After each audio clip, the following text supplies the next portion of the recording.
Jivan Sadhana, a noble art of living. Audio 1. Pranam to everyone. The new century has cast some responsibility on each one of us. We have to rise to the occasion and meet those responsibilities. To acquire this worthiness, the sole method is Jivan Sadhana. It is this process which will mold us anew, refine us, and open up vistas of a new world of possibilities in our lives. Thoughts lead to prudence, which in turn gives rise to inner determination, and the later give rise to sincerity in sadhana, and continuation of this sincerity brings about miraculous changes in life. In self refinement lies the meaning of existence. Let us apply ourselves to the task of refining every aspect of our thought, character, and conduct. Let us cleanse ourselves so thoroughly that all the blemishes and dirt are washed away, those acquired in this life as well as those coming from previous lives. Our Jivan Sadhana should rise to the level when it is able to purify not only our thoughts but also our sanskars. Our children and young ones should be able to see their ideals in us. The situation today is that we teach good things to our children but fail to practice them ourselves. We should so lead our lives that each one of us becomes a living training center. This is the essence of Jivan Sadhana. Chapter 1. The enlightened state of self-awareness. He who is enlightened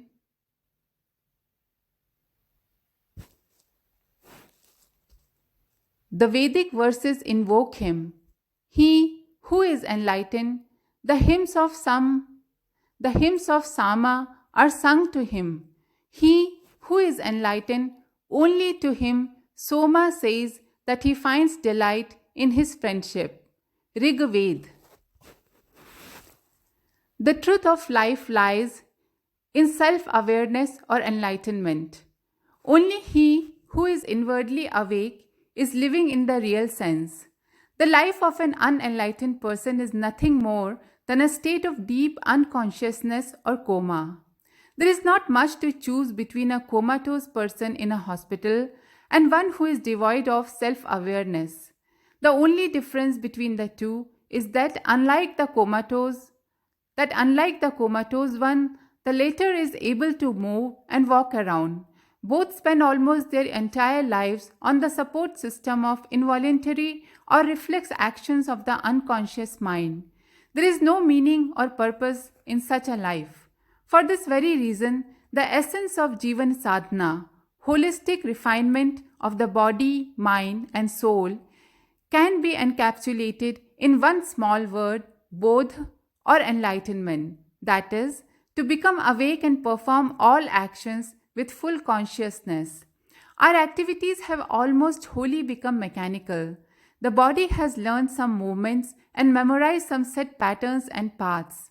When we walk, for example, our body knows when to turn left or right, and it mechanically does so. When we reach our homes, we enter through the door. But these actions do not require any real awareness. They are performed automatically without any conscious volition. In this sense, our entire life, almost 90% of it, remains in a state of non-consciousness. This non-consciousness is our bondage. It is as if a big stone is submerged in water with only its tip protruding above. In the same way, the major part of our conscious being, the greater mind, remains immersed in darkness. Only a very small portion of it is visible on the outside. What we know as and call our mind is in fact a very tiny part, and that which we do not even recognize is the much greater part.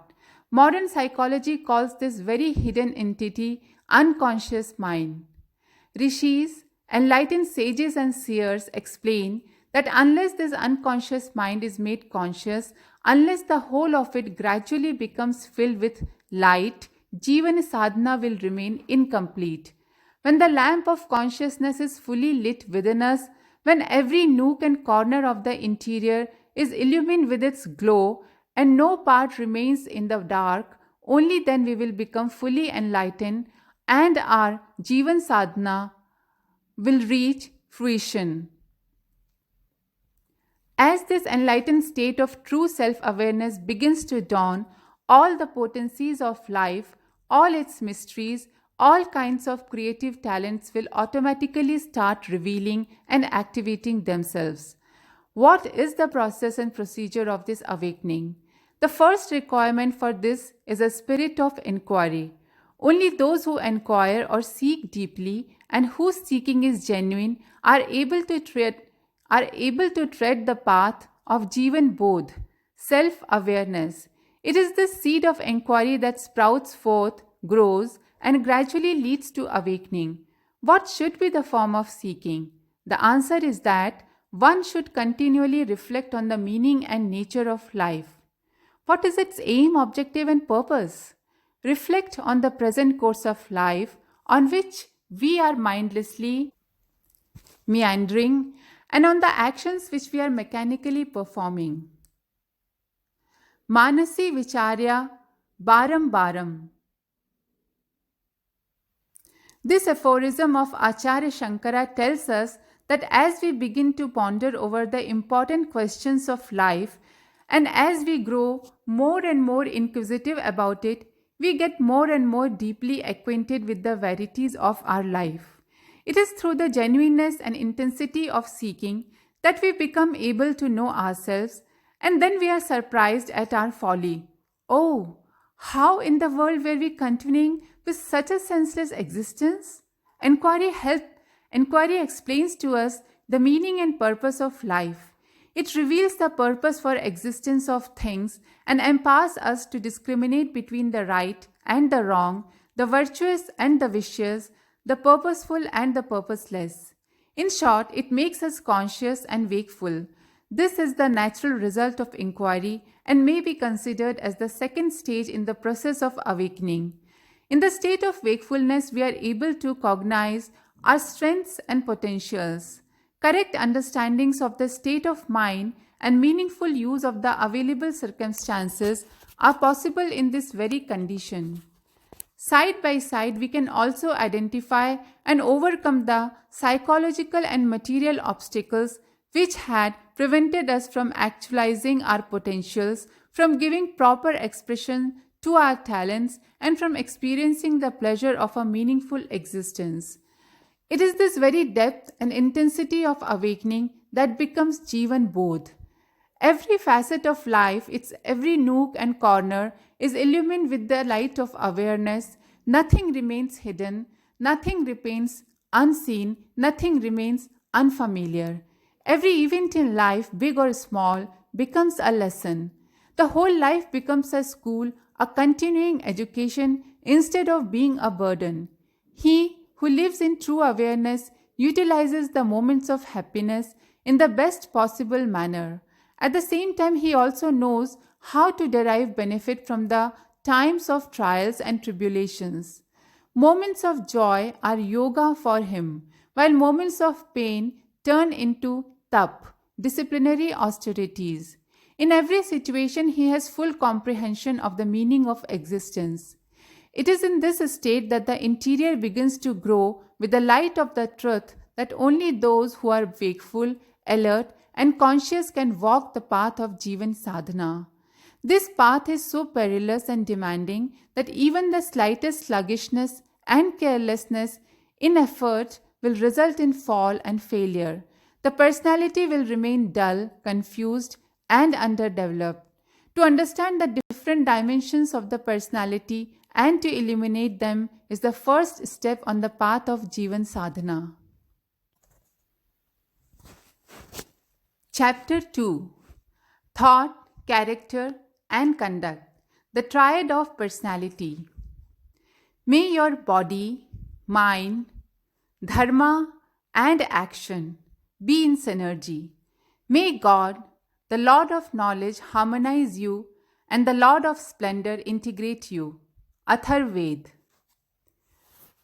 Understanding the different dimensions of personality and a proper synthesis between them provides energy for Jivan Sadhana. It is absolutely essential for such a sadhak to become fully familiar with his own personality and know which are the aspects that express his inner consciousness. Personality is widely used term. It is used in different meanings and connotations in psychology. Psychologists have written much about it, but still most of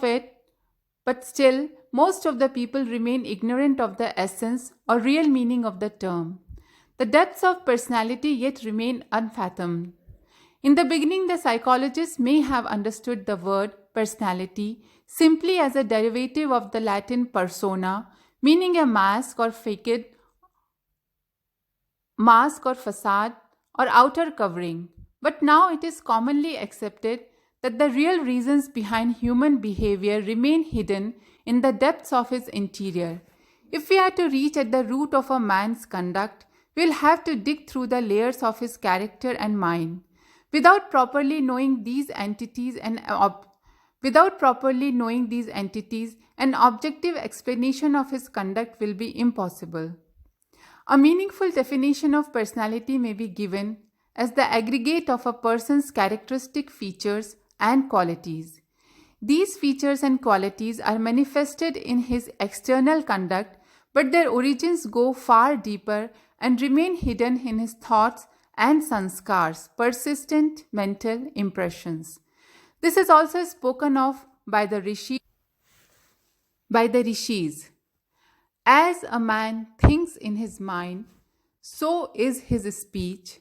As he speaks, so does he conduct himself.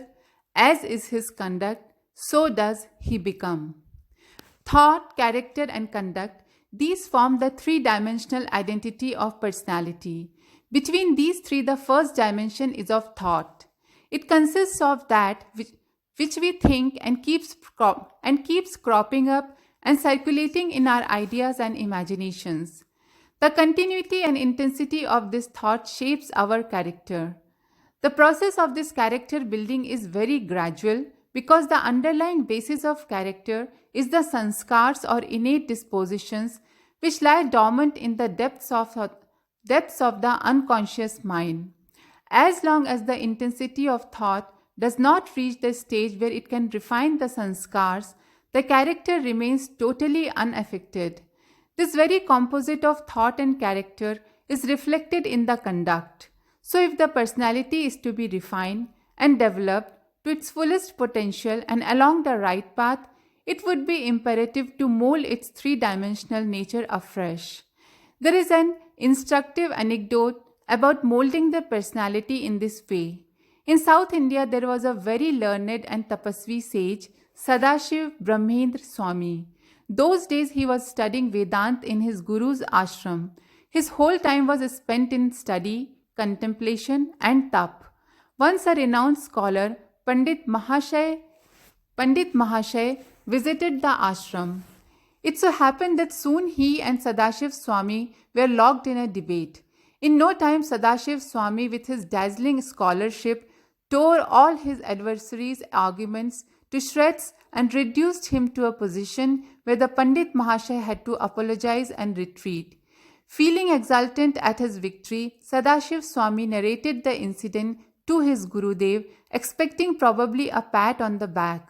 But quite the opposite happened. Gurudev severely reprimanded him. He said, "Sadashiv, noble thought is worthwhile only when it builds a noble character, and a noble character is meaningful only when it is translated into noble conduct. You studied and contemplated on Vedant, but were unable to sculpt the character of a truth-seeking sadhak, nor were you able to train your conduct accordingly.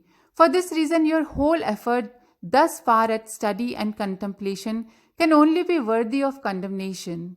These words of his guru burst Sadashiv Swami's bloated sense of ego. Very humbly he asked, "Gurudev, how should we sculpt noble character?" Gurudev replied, "Son, to sculpt the personality afresh, one should have first of all its clear outline in the mind. For example, for formation of the personality of a truth-seeking sadhak, It would be essential that every moment of the sadhak's thinking is imbued with his Jivan Sadhana. The second important point is that no idea or element of thought contrary to the main purpose is allowed to enter the mind. Thirdly, the intensity of purposeful thinking is maintained continuously. Reflection and contemplation must continue ceaselessly. By such deep thought, the suitable personality is formed. But remember, Gurudev warned, contemplation is meant to shape one's own personality and not to score debating points over others and satisfy one's ego. Unnecessary argumentation is a hindrance to the process, and only by avoiding this can a new character be sculpted. A character which purifies and illumines even the nature and attributes of the body and the sense organs. It is for this reason that the Vedic rishis have included the body and the sense organs within the definition of character. As for conduct, Gurudev continued, it should be wholly transparent and guileless like the character, no matter how much trials and suffering one has to undergo. It is through the conduct that deeper layers of a man's personality find expression. So it must be commensurate with the dignity and honor of one's Jivan Sadhana. Sadashiv Swami imbibed deeply these words of his Guru and advanced on the path of his Jivan Sadhana. For those who wish to tread this path in a similar way, it will also be essential that they find a noble and lofty goal for themselves. Chapter 3. Attainment of Goals Through Faith in the Divine. May we behold in our inner self the Supreme Being who is the embodiment of vital energy, prana, the destroyer of suffering, the annihilator of sin, the joy incarnate, the sublime, the resplendent, the divine. May that Supreme Being inspire our minds toward the enlightened, righteous path. Rigved, Yajurved, Samved. The Gayatri Mahamantra is not only helpful in attainment of noble goals in life, but in essence is itself the ultimate goal of life. Only by beholding the Supreme Being in the inner self and by resolutely treading the righteous path can mankind search for and find its sublime goal.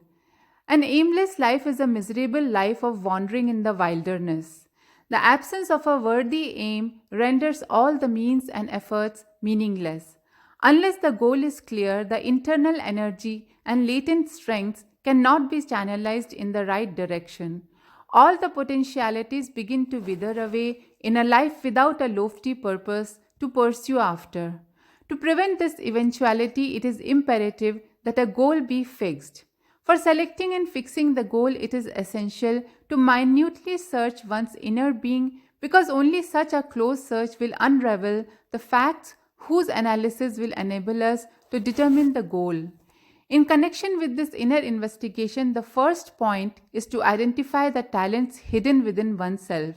That is to know one by one all the latent qualities that are yearning to find expression. The second point is to pinpoint that specific God-gifted spark or impulse which has been stirring us since our childhood. The third point is those challenges which have frequently surfaced before us and with which we are still surrounded. An intensive scrutiny of these challenges is very essential, because without surmounting them, we cannot proceed towards our goal. The fourth item is our own value system of life, which we have inculcated within us and cherish. Generally, this value system abides in us in the form of some noble thoughts and duties, and we are not inclined to abandon them under any circumstances. The fifth point concerns those resources which we possess presently. It is this asset which will come to our aid in the course of our progression towards the goal. And the sixth prerequisite is those opportunities which destiny has bestowed upon us. Only after reflecting well over these 6 points should we choose and determine our goal. But even more important than the 6 points enumerated above is the seventh, which is our own vision or dream, whose rainbowy glow has illumined our inner mindscape since the very beginning. To realize this dream could be the to realize this dream To realize this dream could be the chosen goal of our life. It is a pleasant truth that a dream is born in every heart. We believe in its fulfillment, then our dream takes concrete shape and a miracle is wrought. Whatever be the goal, career related or economic, material, mental, familiar, or spiritual, once it has been set after careful consideration, it is not wise to change it frequently. At the same time, it is necessary that in selection of the goal, the above mentioned 7 considerations are kept in view, because impossible ventures such as settling down on the Mars or pulling down the sun to the earth cannot be set as the goal in life. But if a feasible and logical goal has been set, there should be no question of going back. After fixation of the goal, the next requirement is total concentration on it. Total concentration means that the whole personality should merge in that so much so that the one begins to be identified with the other. When firm resolve, full devotion, and unwavering faith become combined, attainment of the goal is ensured. The seemingly impossible begins to be not only possible but attainable. Successive steps start gaining momentum and opportunities begin to emerge spontaneously. Those whose search of a goal is over and who are advancing towards it with complete faith will ultimately succeed in realizing it. This much is certain.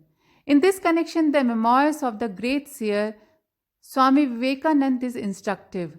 Swamiji has written that after the Mahasamadhi of his Guru Sri Ramakrishna Paramhans Dev, all the Guru Bhais, brother disciples, were left without money, home, and means. There was no proper arrangement for even food. But yes, their goal was crystal clear before their eyes. Also, they all had unwavering faith in the nobility and loftiness of the goal, that is the restoration of the sublime glory of Mother India and Indian culture, so that the banner of Indian culture would once again flutter in the world. But how would this lofty goal to be achieved? To this, there was only one answer: divine help, because those who have unwavering faith in the divine would rediscover their innate strengths. They would be able to run and not get tired. They would keep walking and not feel exhausted. Swamiji says, the experience shows that the very thought of divine help generates in the mind a unique serenity which is beyond description. Whenever I have felt loneliness in the course of my sadhana, I have remembered Christ's assuring words, "Be not afraid, be not disappointed, because I, your Lord, your God, am always with you. I will accompany you wherever you go." The inspiring moments of God's help and experience of the divine are always helpful in attainment of an exalted goal. If, however, the goal is vast and grand, it should be completed in stages. It will be better if it is broken down into yearly, monthly, and fortnightly units, and we proceed towards it gradually, steadily, determinedly, and faithfully. We should look upon God as our benefactor and the Gayatri Mantra as our anchor. This divine anchor imparts to the personality a mystic strength and enables it to cover the distance to the goal easily. One should not, though, neglect one's health during the course of this sacred journey. Thank you.